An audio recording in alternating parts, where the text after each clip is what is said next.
मरहबा collection mall, readymade कपड़ों का भरपूर खजाना। Jeans pant, T shirt, cargo pant, night pant, बच्चे और बच्चियों के लिए अच्छे खूबसूरत और उम्दा ड्रेस। पता याद रखें, जमुर हाई स्कूल मेन रोड, जैतून हजीन मस्जिद के पास, मालदा चौक, माले।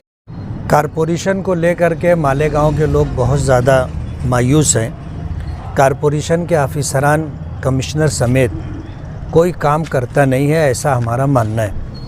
28 नवंबर को हमने अड़ावा बैठक ली थी और उसके अंदर जिन जिन मुद्दों पर बात हुई थी, उन तमाम मुद्दों में से किसी मुद्दे के ऊपर कोई पेशरफ्त नहीं, कोई आउटपुट नहीं है, कोई रिज़ल्ट और कोई नतीजा नहीं।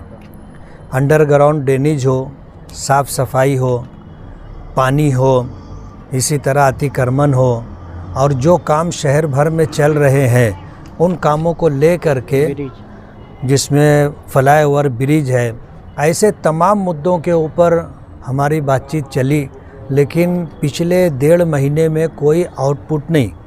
हमने आज मीटिंग ली और उन्हीं तमाम कामों का फॉलोअप लेने के लिए हमने लंबी बहस की। तकरीबन 3-3.25 घंटा ये मीटिंग चली और हमने ये तय कर लिया है कि ये काम करते नहीं हैं तो हमको इनसे हर हाल में काम करवा के लेना है। जिस तरह की भ्रष्टाचारी कारपोरेशन में चल रही है और साफ़ सफाई को ले करके जो रेट बढ़ा करके दिया गया है, उसका कोई नतीजा, कोई अच्छा रिज़ल्ट मालेगांव के लोगों को मिला नहीं। 53 गाड़ियां कारपोरेशन की हैं, जो नंदलाल, जो कभी कोणार्क कंपनी, नंदलाल जिसका मालिक है, उसको 53 ये कारपोरेशन की गाड़ियां ऐसे ही उठा करके उसको दे दिए। कोई किराया भी नहीं लिया जा रहा है। तो मैंने पूछा कि यार तुम्हारी कोई ससुराली रिश्तेदारी है क्या? आज अगर वो शहर के अंदर जो है ट्रैक्टर लिया है तो किराए से लिया है, और 53 गाड़ियाँ आपने उनको बगैर किराए के दे दी है। तो इस सिलसिले के अंदर तय हुआ कि भाई 53 गाड़ियों का जो भी किराया होगा पहले दिन से वो किराया लेने का, उन गाड़ियों को ठीक कराने में जो उनका खर्चा हुआ होगा, कारपोरेशन कमिश्नर, प्रशासक देखे उसको। तो इन तमाम मुद्दों के ऊपर हमारी बैठक हुई और हमने तय किया है कि हर महीना हम अड़ावा बैठक ले करके तमाम मुद्दों के ऊपर फॉलो अप लेंगे। ये काम नहीं करते, इनसे कान पकड़ करके हम काम करवाएंगे। जो ये 53 गाड़ियाँ जो दी हुई है, तो क्या उसका भाड़ा फिर अब चालू होगा कि नहीं? पहले दिन से भाड़ा लिया जाए, ऐसा हमने तय किया है। अंडरग्राउंड को लेकर भी काफ़ी चर्चा हुई, तो प्लानिंग सही से नज़र नहीं आ रही, फेल होगी आगे। हमने तो ये बात कही कि ये स्कीम फेल है और जिस तरीके से काम काज हो रहा है आगे जा कर के ये फेल ही हो जाएगी। पूरे शहर के अंदर बग़ैर किसी प्लानिंग के कहीं भी खोद करके पाइप डाल दिया जा रहा है। आप एक एरिया प्लानिंग के साथ जो है पाइप डालते और फिर जो है हाइड्रोलिक सिस्टम से पानी डाल करके वो पानी पास होता है नहीं होता है, ये सब देख करके आप आगे बढ़ते। जो खड्डा आपने खोदा है उस खड्डे को भर करने के बाद पेच वर्क करते। शहरियान की तकलीफ़ का उनको ज़र्रा बराबर भी एहसास नहीं, और कारपोरेशन के लोग भी आंख पर पट्टी बांध करके बैठे हैं और कोई उनसे सही तरीके से काम लेने वाला नहीं। ये सारी जो परेशानी पूरे शहर के लोगों को है, उसको देख करके हमने ये अड़ावा बैठक ली थी। सिटी लाइट से ताल्लुक से भी कुछ बातें हुई जी, सिटी लाइट हर मुद्दे पर बात की।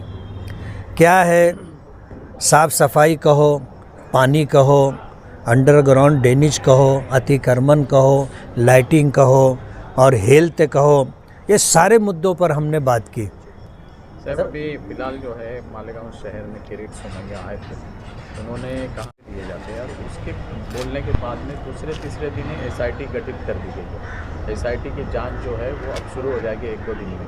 तो क्या ये मालेगांव के साथ में बदला लिया जा रहा और कोई इसके खिलाफ बोलने को तैयार नहीं? सभी लोग खामोश नज़र आ रहे हैं। नहीं, खामोशी नहीं है।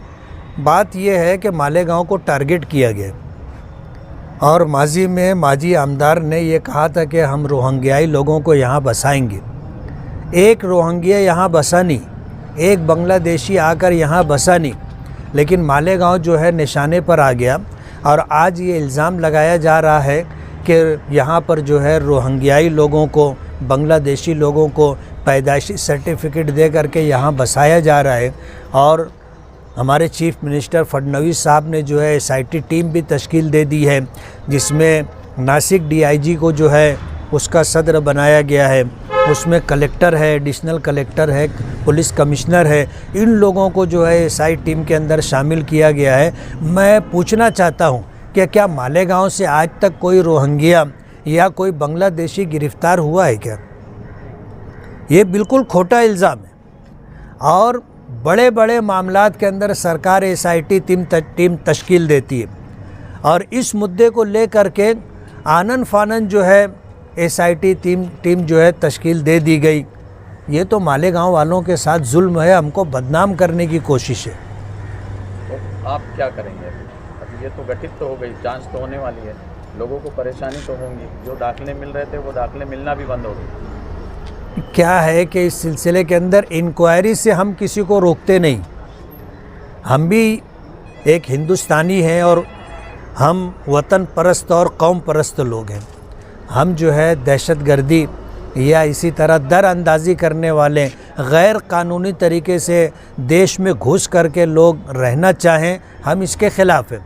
इंक्वायरी होना चाहिए, लेकिन जो हिंदुस्तानी शहरी हैं, जो यहाँ पैदा हुए हैं, जिनके माँ बाप यहाँ रहने वाले हैं, उनको तकलीफ़ नहीं होनी चाहिए। इसके लिए जो लड़ाई लड़नी होगी हम उसके लिए लड़ेंगे। जो भी मुखालफिन है आपके, वो सिर्फ आपकी तरफ इशारा कर रहे हैं कि कोई भी काम अगर है तो वो करेंगे, इस तरफ इशारा आपकी तरफ किया जा रहा है। तो इस मामले में आप क्या ठोस कदम उठाएंगे? क्या नहीं, हमारी जो जिम्मेदारी है हम पूरी करेंगे और हमारा ऐसा मानना है कि हम अपनी जिम्मेदारी पूरी भी कर लेते हैं तो भी हम पर जो है इल्ज़ामात लगेंगे।